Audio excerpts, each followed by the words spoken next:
There's a war on drugs, and we're not winning it. And that means that the people that are on drugs are better at this than we are. So why don't we ask them, what do you need? They stopped treating it as a crime and started treating it like a sickness. I solemnly swear that I will tell the truth, the whole truth, and nothing but the truth. So help me God. Hey, buddy. How are you? Lovely. Pleased to meet you. Nick? Yes, it's nice to meet you as well, and thanks for having me. How's the podcasting business? Mate, look, yeah, good. I only do it to carry a message. I don't do any advertising. I pay for it myself. My motivation is completely. I'm an old guy, buddy. I'm nearly 70. Oh, You know what I mean? I've been sure. doing this recovery gig since 1982. Oh, So I've been clean since 86. I've been completely drug-free, alcohol-free since 1986. The first 5 years, I tested it because I sure. was special. I was special, man. Come on, you know. Yeah, all of us are, aren't we? I'm not a garden variety alcoholic drug addict. I was the special one, Sure, the sure. chosen one, Right. the one that could crash a car and not kill himself. Sure. Yeah, I was Yeah, invincible. yeah, I was the one that could wake up in a hotel room OD'd and no one even woke me up, man. Like, God, Right. my God had a purpose for me. I tell a story all the time. I traveled the whole world because I was a career criminal. Oh, So I had a lot of money. sure. When you're organised crime person, Mm-hmm. money's got no value, Right. and it's on tap. Right. So I travelled the world. It's in recovery.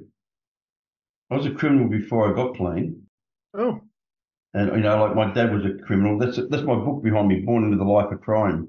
oh, That's the book. I published that last year, oh, nice. and that's actually me at 13 years of age holding a machine gun. Wow. And the photos are here of me being arrested at 17 for having a shootout with the police. You know, so I had this incredibly horrible upbringing, Sure. and I'm still not a victim, Attaboy. and I still made choices, Right. and I made lots of choices that were actually Yeah. not good for me and not good for anybody else. Right. So yeah, so I was listening to a lot of your stuff, Nick, and I think, yeah, cool. You know, I like the title People Pleaser because we all pretend we're not, and we are. Right. You know, like even today, you know, I find myself, I'm fully aware of it these days, but I used to tell people many years ago, you know, like I did 12 steps. Some guy would say, oh, can you give me a lift after the meeting to the coffee shop? And I'd be driving home, driving to the coffee shop and thinking, I don't even like this arsehole. Why did I say yes for? Sure. Why did I say yes? I don't even like him. Right. Why did I agree to this? Yeah, yeah. Why did I say yes? Because it was meant to be a good person. It was like Sure. I was suffering being a people pleaser. Mm-hmm. And yet on the other side, I was this tough guy who, you know, been to prison, you know, done all this motherfucking shit, you know, and Right. carried a gun. I carried a gun in the first 10 years of my recovery. Because I got clean didn't mean everybody else got clean. Didn't Right. mean that the guys' brothers that I'd shot weren't still looking for me. Right. You know, so, you know, people go to me, hey, why did you carry a gun to NA meetings? That's because my enemy never got clean. I got clean. Right. Yeah, my enemies were still my enemies, you know. Yeah. Yeah. They're still. Anyway, I'm boring. Let's talk about Nick Pollard. Sure. Well, so I mean, I can kind of espouse on my thoughts on recovery. I can give you I can tell you what it means to be, you know, now the people displeaser, right? Which is my Yeah, I like that. I'm one of them.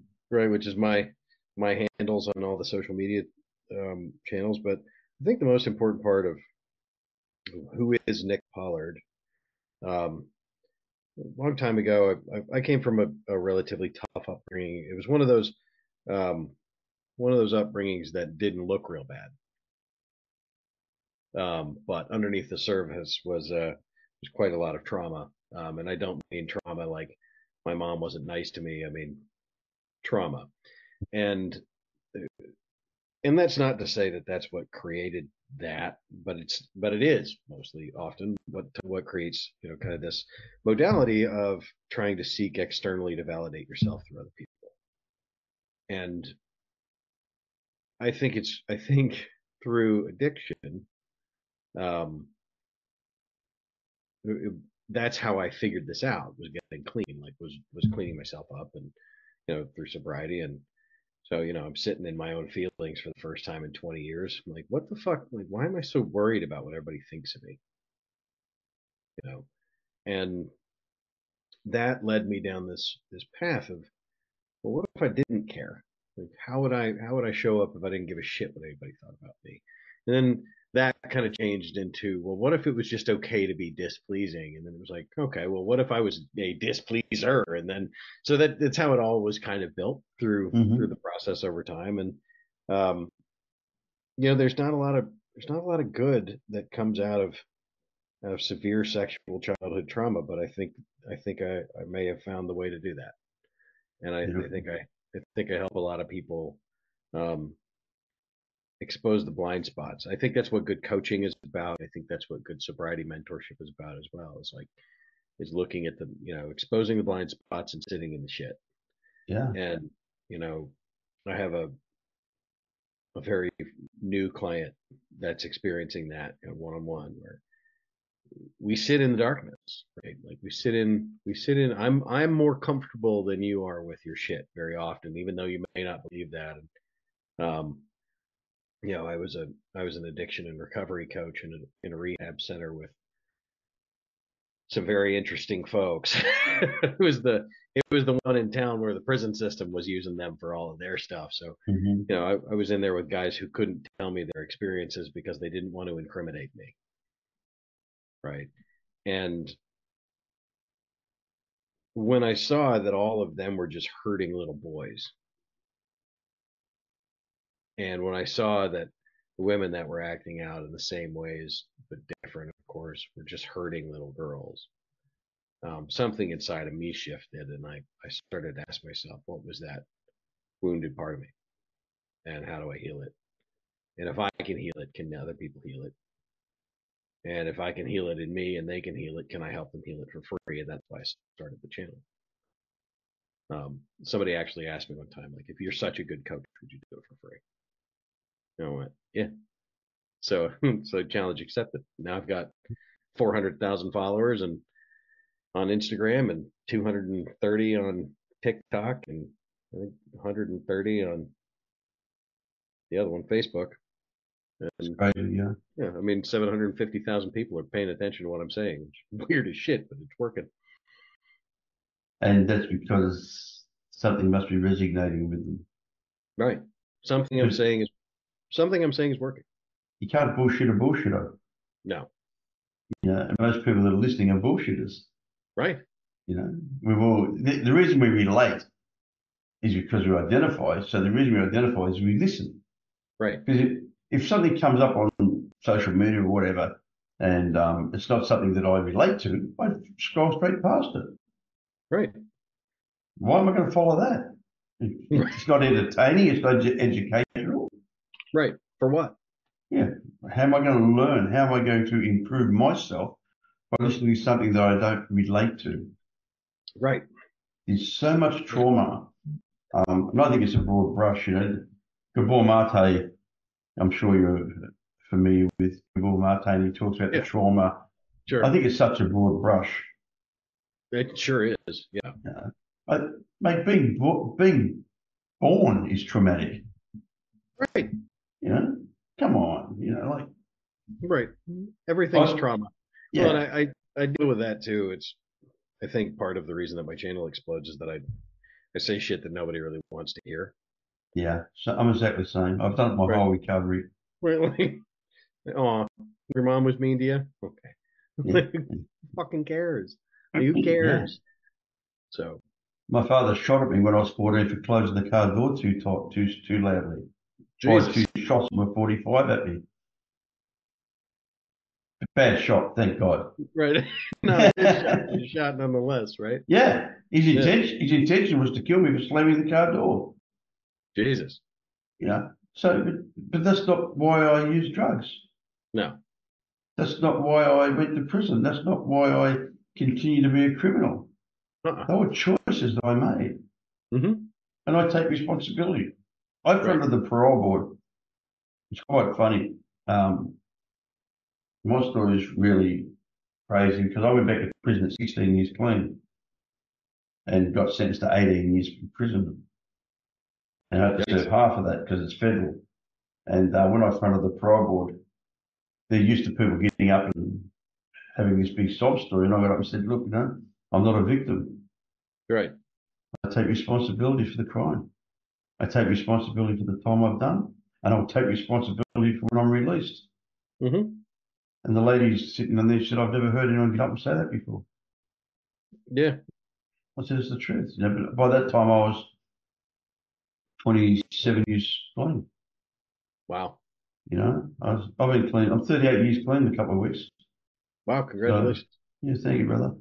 And it's the truth, but recovery to me was all about taking responsibility for my actions, my inactions, my thoughts, and my feelings.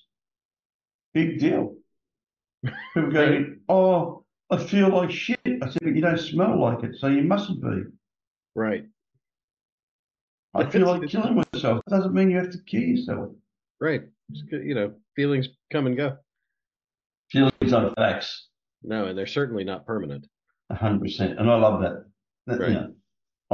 As we've touched on before, I traveled the world looking for this God because I thought I had to find God. Right.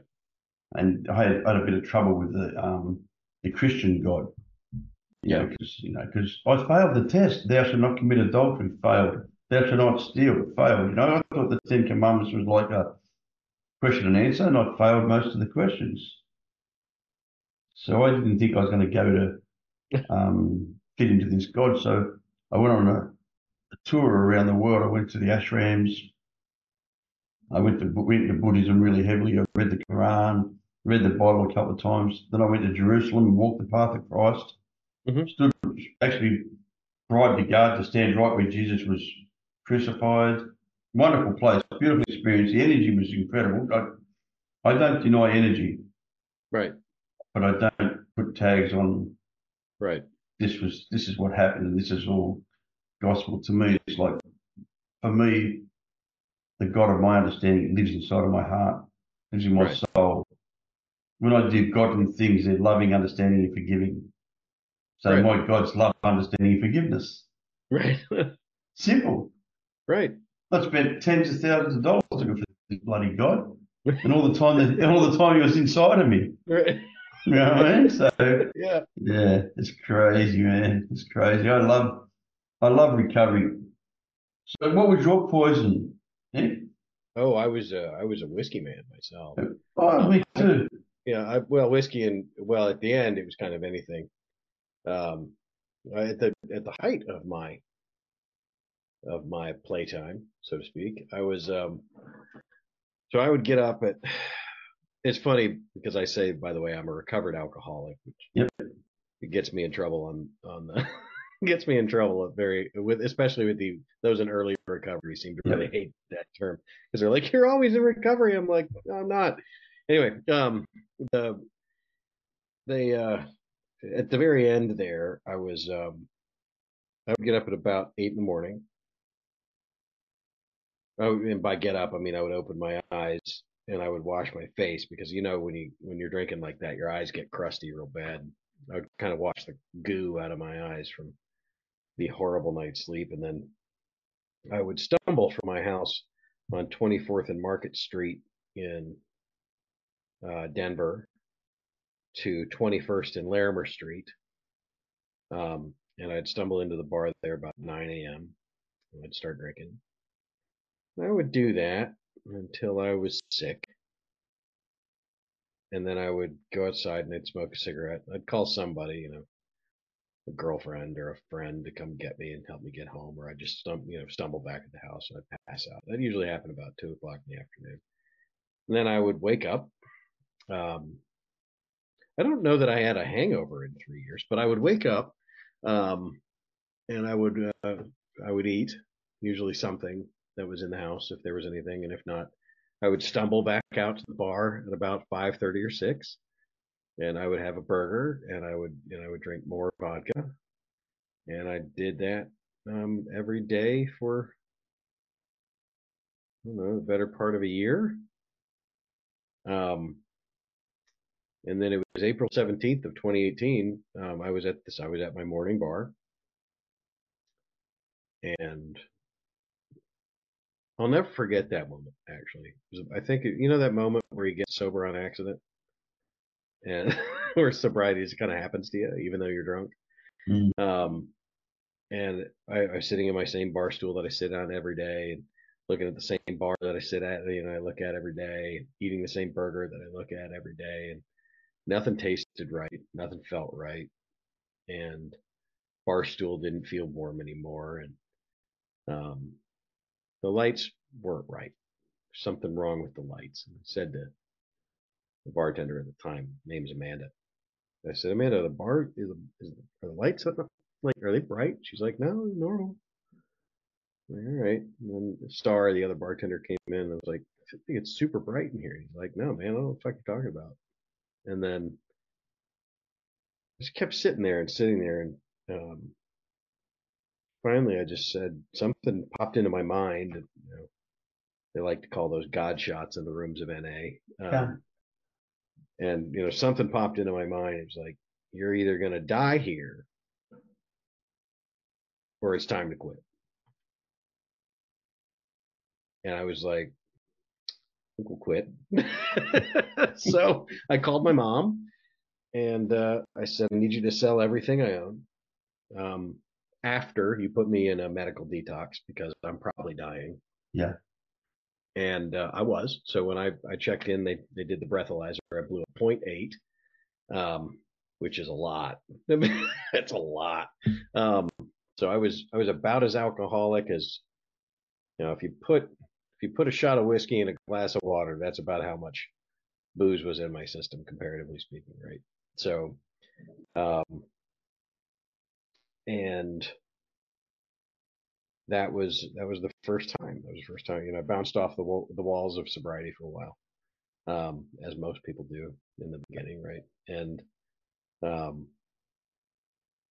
but that was the first time, and I held on to that one for 9 months. That was a good long one, good long run in the beginning, the first time, and but no, that changed my life. I mean, that moment changed my life. It turned out I made a lot of friends and I had a lot of fun. Early sobriety was funny for me. It felt like high school, Yeah. in a lot of ways. Like it's early sobriety is actually quite a lot of fun, because you get invited to go to do stuff, and like if you lean into it, it can be fun. And everybody cares about what you're doing, and then there's quite a lot of drama. So it's very much it's very much like being in high school. And I remember those days really fondly. Going to meetings every night, and like having friends and going out for ice cream, and it's kind of whimsical and fun in that way. But yeah, the eventuality is you do something dumb. Mine was getting into a relationship with a narcissistic person, and who I met in recovery, of course. And she was not doing the work on herself, but she was certainly pretending very well.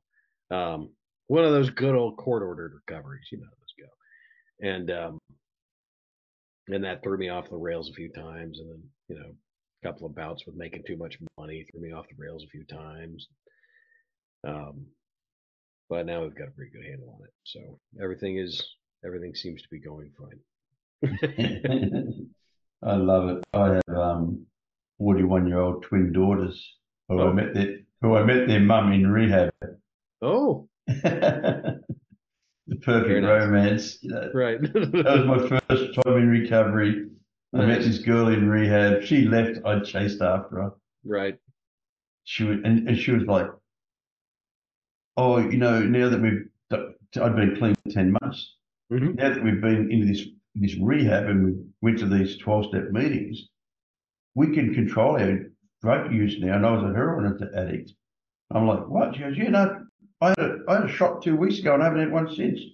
I'm like, "Really? Wow, let's try that." 3 days later, I got a balaclava on robbing somebody. Like, right.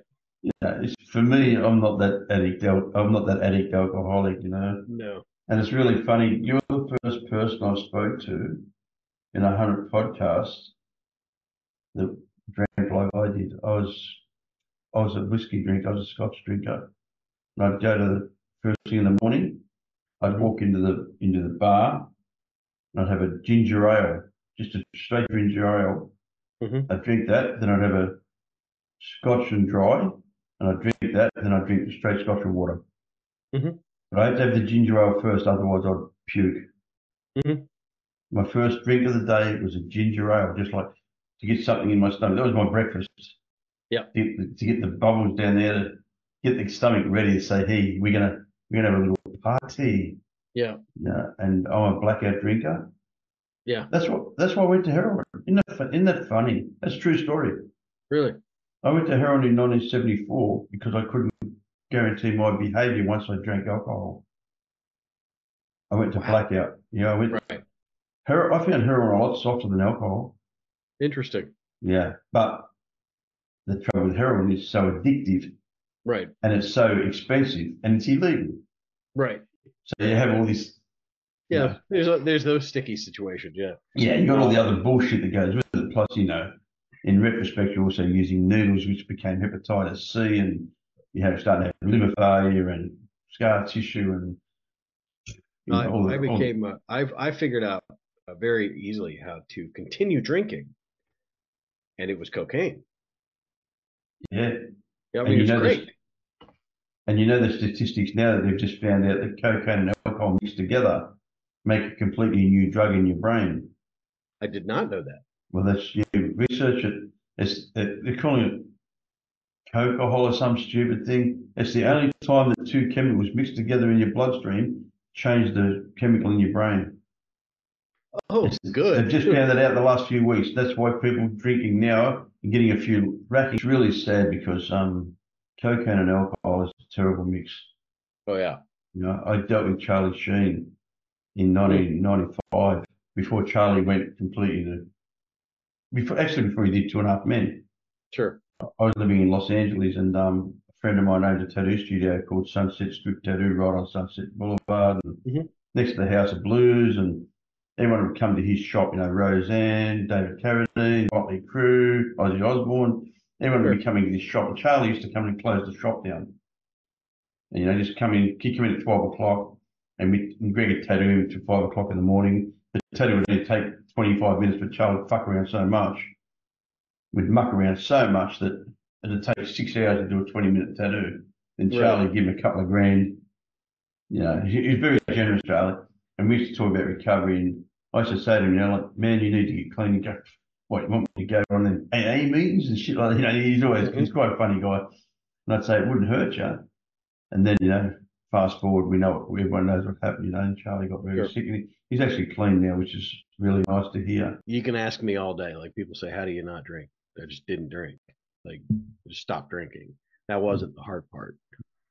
Like, the hard part was looking at myself and going, "Ooh, wonder why I did that." And then, getting really humbled a few times helped, where you get your ass kicked and handed to you a few more times. And then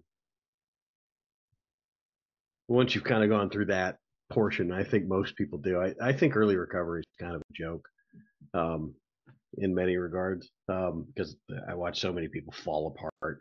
And then the old guys, you don't strike me as that type, but the guys who've been sober for 15 to 20 years, like, yeah, you're just going to go out and die. And like, most of them aren't going to die. They'll be back in 3 weeks, and they're going to be sobbing, and they're going to need a new sponsor. And like, we're going to see them again. Yeah. Right. And most of the time they recycle through, or they go to jail, or something happens, and they end up, some get it, some don't. Yeah. And you know what? I don't know why I got it. And I don't know why people because when I relapsed last time in 1985, I hooked up with this young girl. She was only 18 or 19, really lovely, came from a really good class family, beautiful young girl, just started using heroin. Mm-hmm. Anyway, I went away for the weekend and left her back at her mum's house, which was a mansion. I'm talking this mansion overlooking this like Central Park. She lived like equivalent to Central Park in Sydney. And I came back on the Monday, and her mother told me that she'd died. She'd OD'd over the weekend. She was found in a toilet in a cafe that we used to using. And this is only a 19-year-old girl. And here I am at that stage. I'm 31 years of age, I think I am. And I'm like really confused. I'm thinking, this God guy, how come I'm alive?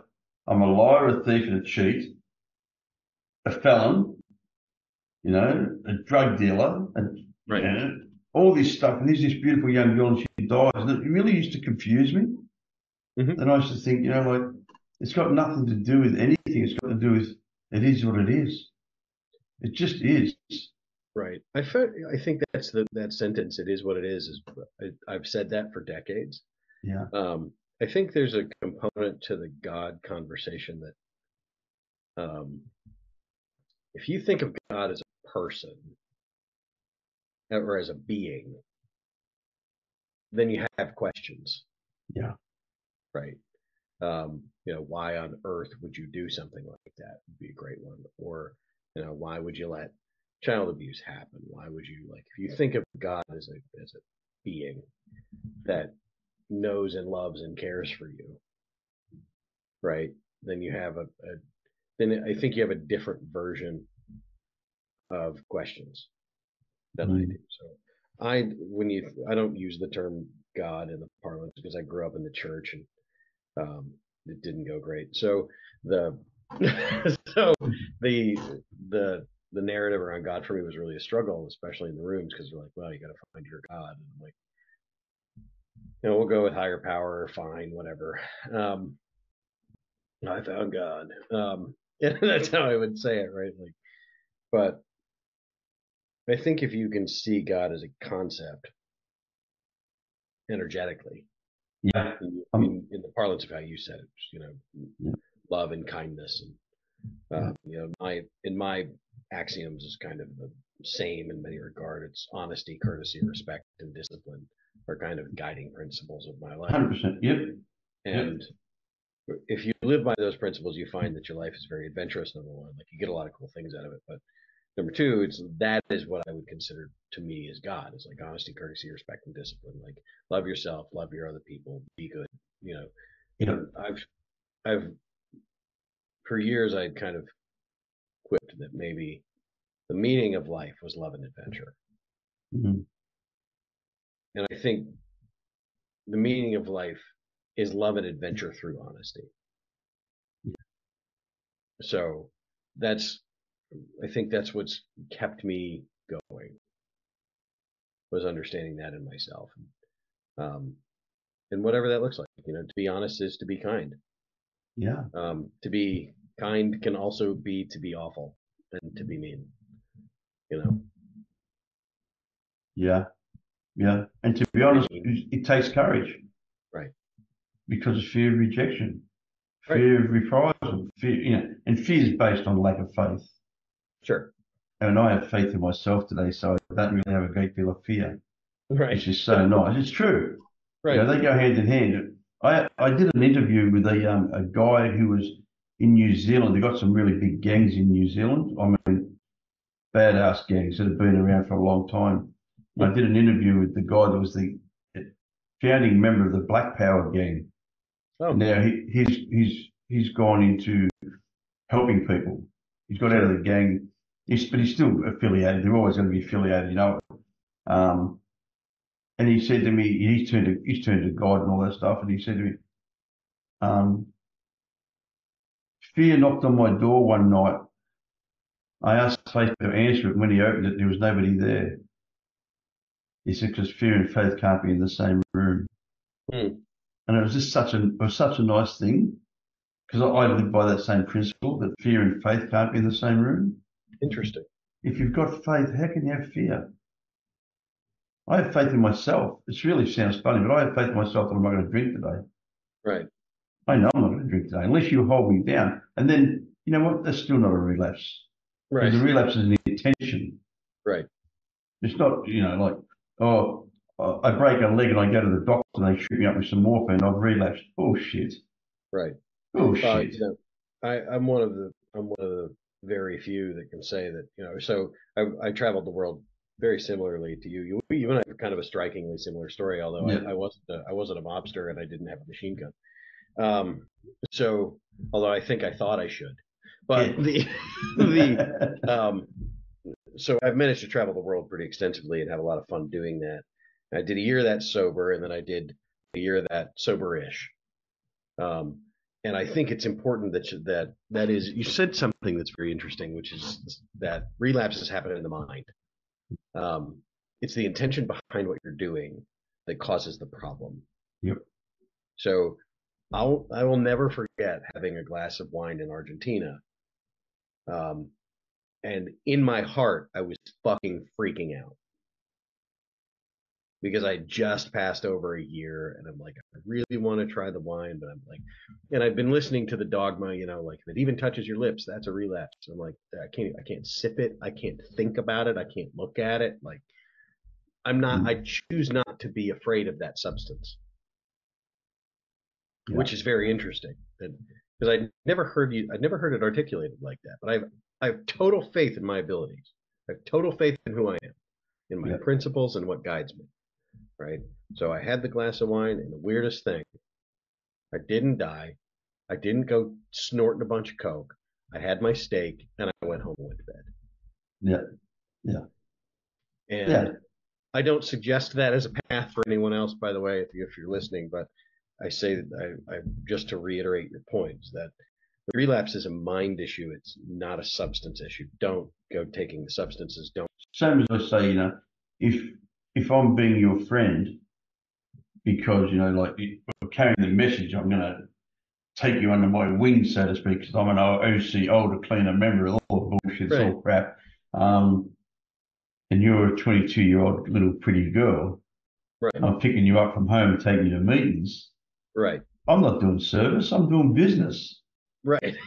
You know what I mean? I'm doing business, motherfucker. You know what I mean? Right. If you're a carpenter, and I just so happen to need some timber work done on my property next week, and I start being your friend, I'm doing business. Right. My intention is not to serve. Right. And that's why I say to everybody, whenever they ask me a question, I say, what are your intentions? Right. What are your intentions? The biggest question people ask me, because I've been around for a little bit of time, is, why do you still keep helping people? My answer is, I need to be of service. I get it. I get a lot out of being of service. See, it's not about the personality; it's about the principle. You talk about principles a lot, and I believe everything's about principles. Mm-hmm. I do. I believe, my integrity is about my principles. Sure. Don't listen to what I say. Watch what I do. Right. Because words are cheap, man. Yeah, they really are. That's why we've got so many headsets walking around these days. Everybody's got a phone to their face. Yeah. What do you find that? I've been curious about this for years. I didn't do a lot of in the rooms when I traveled. I was so fucking busy. I didn't have time to even think about relapsing. I was having fun. Yeah. But so I find that that's also a great anecdote, to wanting to drink is, find something fun to do and go do it. But the especially in early sobriety, the amount of ice cream I ate. I had a sponsor that said to me one time, nobody gets arrested for fat driving. Yeah. Yeah, I like that. I like that. Yeah. So, do you find that sobriety is different in other countries? In countries that are very alcohol centered. I mean, the United States is definitely that. But I'm curious, like the Italians, the Irish. You've been to those places and you've been in recovery. So I'm curious, have you seen kind of a difference in how they operate, or is it pretty much recovery worldwide? Recovery is recovery worldwide, but in Australia, because we're very alcohol orientated, I found when I traveled the world and I was in recovery, people would say to me, "You don't drink? You sure you're an Aussie?" And I used to explain it to them. They'd go, "Why don't you drink?"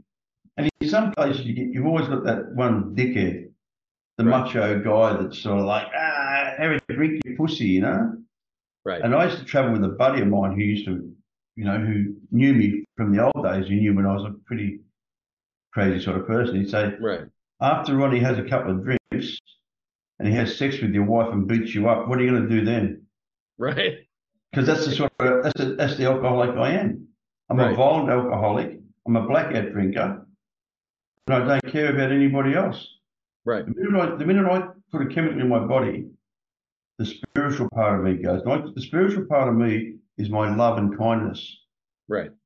Once the animal comes out, because I lived on that extreme, I can no longer guarantee my behaviour. Right. That's what scares me the most about my addictions, my alcoholism. I don't even like calling them alcoholism and addiction. It's just an affliction. I have an allergy to chemicals. Once you put a chemical in my body, I can no longer guarantee my behaviour. Right. It's that simple. If I don't put the chemical in, then I have to control my brain. Right. But once I put the chemical in, I can't control my brain anymore. I lose the manageability of my thinking, my action, and my reaction. So it's just it's a mental disease. It's got nothing to do with chemicals. The chemicals are the substitute that I use to try to control that thought pattern that I used to have. Right. And I was ignorant that thought, okay, if I put a chemical in, I can numb it. Right. I can shut the monkey up. And the monkey to me was, honestly, worthless, useless, and hopeless. Right. Mine was always, I was a piece of shit. Yeah, same. Just a different vocabulary, same story. Right. And to me, I'm not a piece of shit. Today I'm a really good guy. Right. And I'm a loving husband. I'm a really kind father. I'm a gentle person. But as you know yourself, you're still that underlining, bubbling volcano under there. Right. That's like one shot away from being a junkie. And I say one drink away from being a drunk because it's a progressive disease. And everybody's disease is different. I believe that. It's not one hat fits all. That's why the 12-step programs, I love them, Sure. but you've got to adapt it to yourself. Right. You can't be put in a pigeonhole. I have a really good friend who's, I would say, and if he listens to this, RD, you know me, and I'm talking about you. But he's got one of the firmest senses of reality on recovery because, he asked me one time, like, how many days are you sober? And I went, I don't know. And he goes, you're not counting anymore. Does that mean you drink? And I went, I have, but it's not like a thing I do a lot of. And he goes, huh. And I saw him pause, and I saw the AA gear turn in his head, like, well, you're not sober, you're not sober, you're not sober. And it's about to come out, and he goes, well, you know what? Everybody's journey's fucking different. If you're happy, who cares? Like, you're not drinking, you're not falling down. I'm not picking you up at the bar. Like, you're fine. You're making a magnificent living. You have a great girlfriend. Like, everything's awesome. Who gives a shit? Yeah. Right. So recovery to me was recovering. It was allowing that trauma that I'd had and getting in there and saying, okay, I see you. Like, I see it. Now what? Like, okay, so my dad was a pedophile. All right, we got that. So what? Yeah. So what? Like, am I going to die or am I going to keep going? Exactly. Because I'm good at the dying part. I practice that. Right. I've been practicing it for years. I was dead of the spirit. Mm-hmm. My spirit was dead. I had a spiritual awakening. That's what I did have. The steps were good for a spiritual awakening and to help identify certain things. Only because nobody asked the fucking hard questions. This is what we get back to. When you go and see a psychologist, psychiatrist, or whatever, a tag, an educated person, they've got no empathy or compassion. They can't relate. Mm-mm. So when we talk about desperation, destitution, and fucking dereliction, they're like, diary, Wikipedia, okay, that's what that means. They've got no empathy. They don't understand what that really means. And I'm not talking about in the physical sense. I'm talking about in the emotional sense. I was emotionally derelict. Right. Right. I was fucking spiritually deserted. Mm-hmm. And then they're trying to desert it. Okay, alone. Oh, okay, so you're alone. No, I was in a fucking jail with 600 people, but I felt alone. Right. I was in a room at a party and there was 100 people there drinking and I felt alone. Mm-hmm. They don't get that. That's why we, as who we are, recovered. See, I don't have a drug problem. I've had a drug for 37 and a half years, 37 years, 10 months, and blah, blah, blah, blah, all the bullshit, right? The reality is I still can wake up some days and think, wow, it'd be a good idea to do a drug run. Mm-hmm. Why? Because that's what I used to do. Mm-hmm. Oh, that guy cut me off. Maybe I should chase him down and kill him. Right. Like What the fuck? Right. That's not a normal thought process for a normal human being. But for an Right. addict, it is. Yeah, I actually love your analogy that you could be in a room with 100 people Yeah. and feel completely alone. I think in my work with the people that I identify as people pleasers, that's how they feel very often. Yeah. Is, in their heart, and they say things like, I'm an introvert, and I go, no, you're afraid of who you are. Yeah.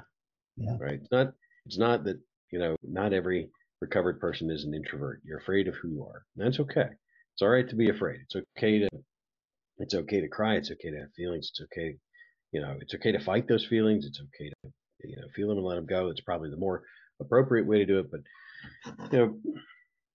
I think if people are listening to this, the thing I would want them to take away from all of it for me is like, I didn't do this the perfect way.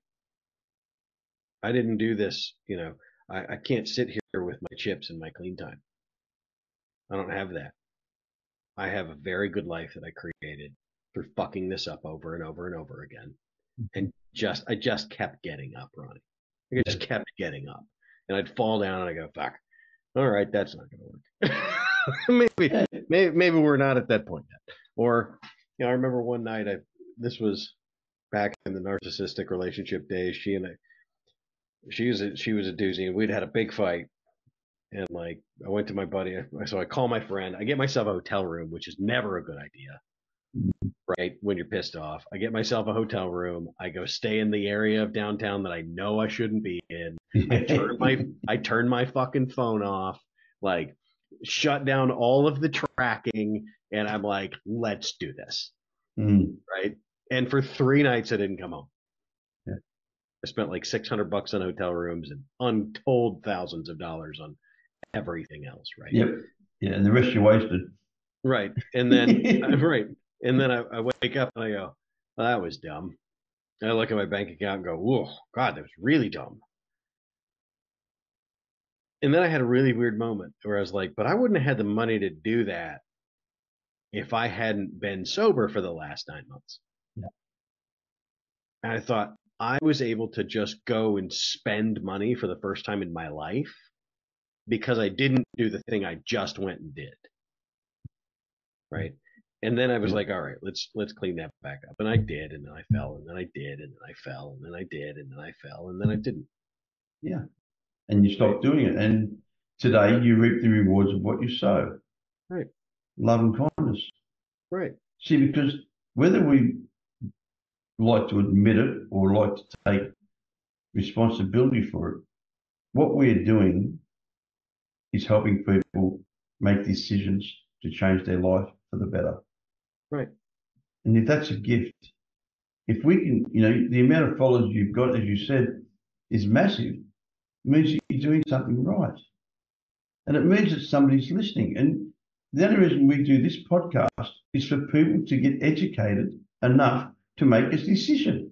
I say to people, I have parents, oh, you saved my son's life. I fucking did not.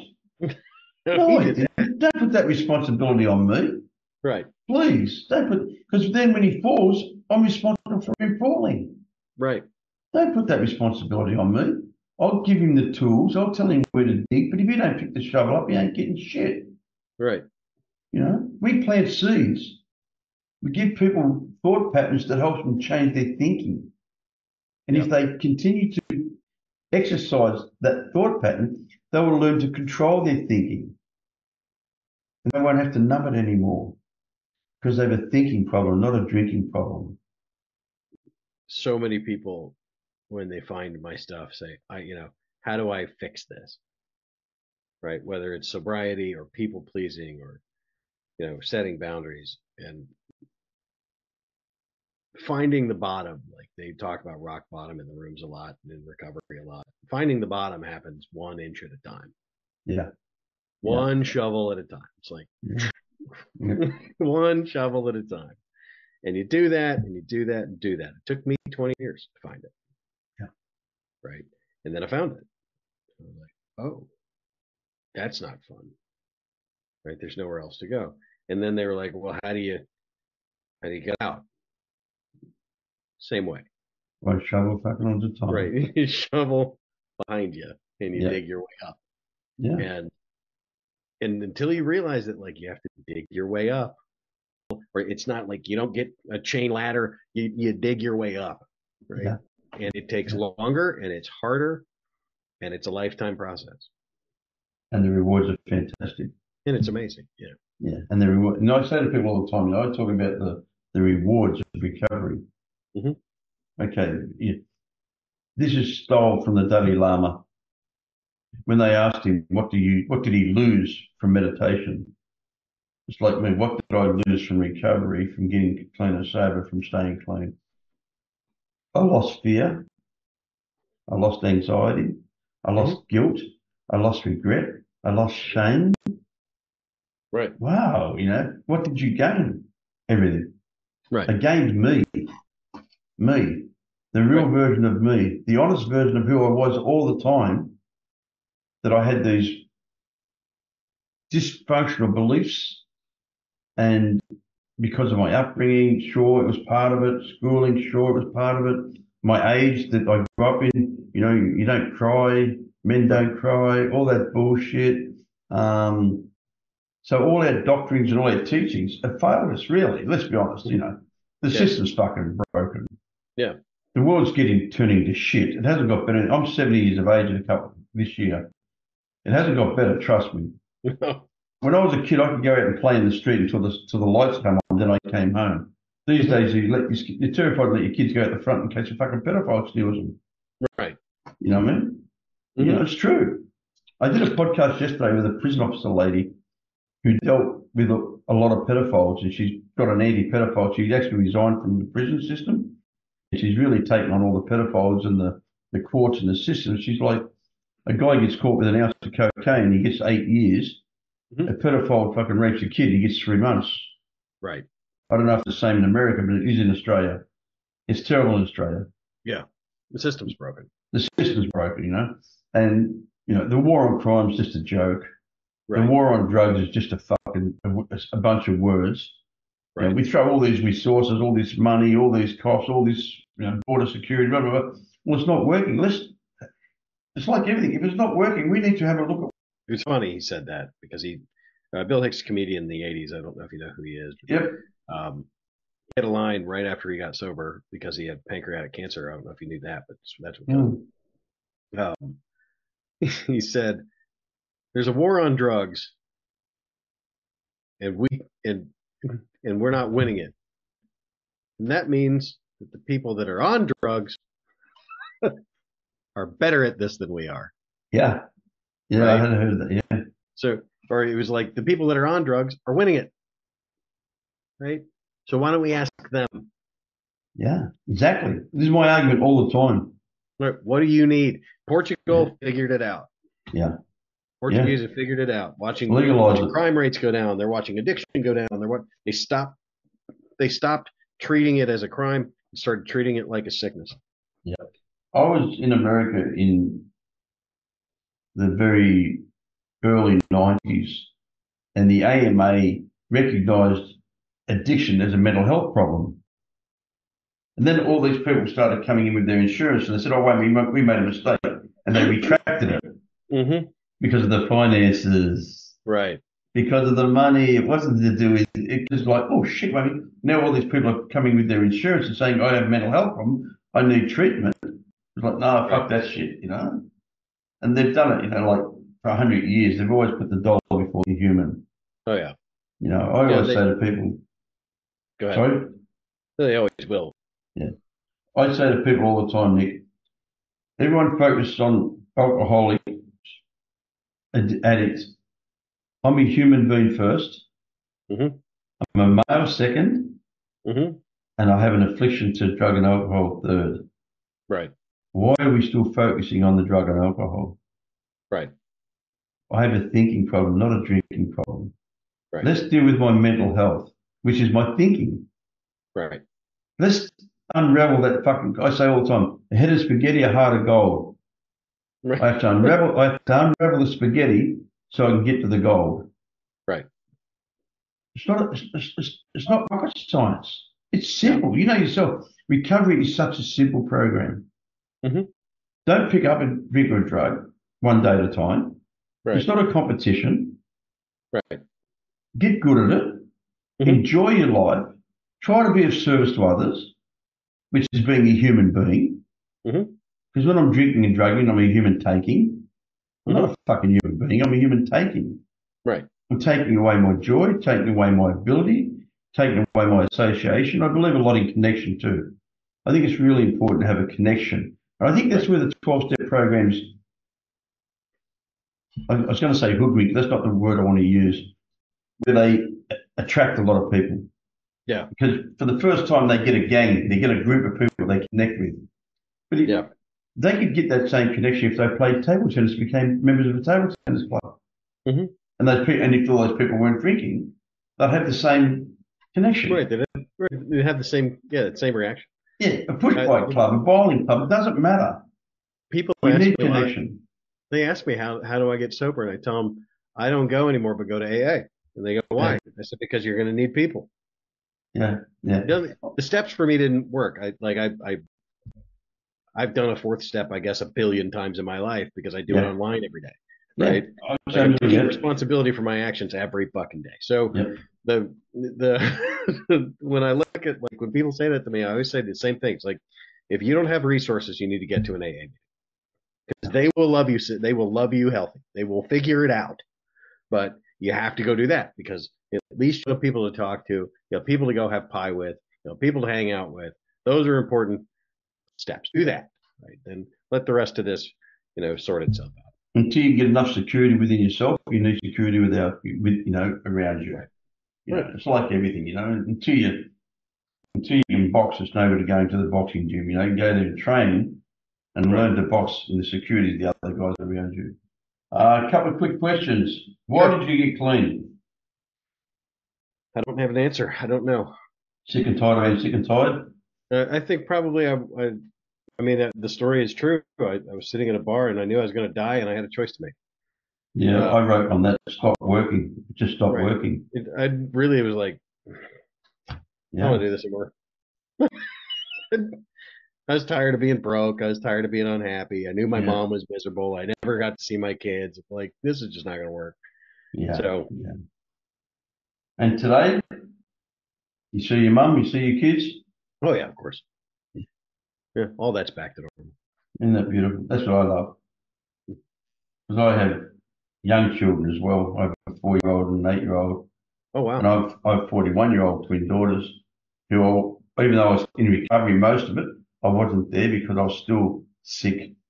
Sure. The drugs were gone. The alcohol was gone. Right. But I was still fucking sick.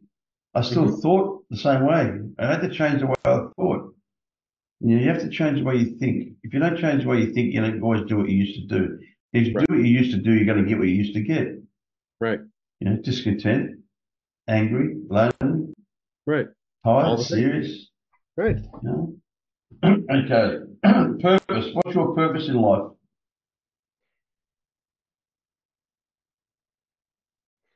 I think my purpose and meaning are probably the same, which is to exhibit love and adventure through truth. Nice. And I say all the time, recovery's not about fucking sitting there holding on. It's a joy. Right. It's about getting out and living your life. It's not an existence. And it's like Buddhism. Buddhism is a way of life. It's not a fucking religion. Right. And I believe, for me, recovery is a way of life. The way I think, the way I act, the way I react. These things here, this is what I stay clean on. This is my 8 demands. Nice. And they're really simple. Openness, to state where you stand, but don't stand your ground. Accept that other people can see you better than you can see yourself. Reliability. If you say you're going to do something, do it. Consistency. You start the day at 5 mile an hour, you finish the day at 5 mile an hour. Thoroughness, to do it completely. If you're going to clean the room, you start at the ceiling. Congruence. Don't ask somebody to do something you haven't done yourself. Respect. And giving respect, we get respect. It can't be sold, it can't be bought, it can't be stood over. I used to think respect was fear. It's not. No. It has to be earned, And honesty, being 100% honest. Don't leave bits off. So, people are going to judge you. Don't add bits on so it sounds better, you know. And then at the bottom, I've got action. You take the I out of the middle. I act on these demands 100% to the best of my ability. And that's what my recovery is. Take away the 12 steps, take away everything else. That is my integrity. Right. Because if I'm open, honest, thorough, consistent, I'm humble, I'm teachable, right, I'm accessible. Now that's what and I'm going to say this on this podcast today. I really appreciate you responding to my email when I sent you a message and said, would you like to come on the show? You know what? I send out hundreds and I probably get 1% return of people that have big followers. Well, because they're too deep. And I'll deny it if you ever say it, but I do this stuff in recovery for free and for fun, and I think that there's a lot of people that benefit from the messages both you put out and I put out, and to put them together is an important work. I gotta jump on a call in about an hour, so I need to eat some food. But thank you for having me, and thank you very much. From the truth about addiction, I solemnly swear that I will tell the truth, the whole truth, and nothing but the truth. So help me God.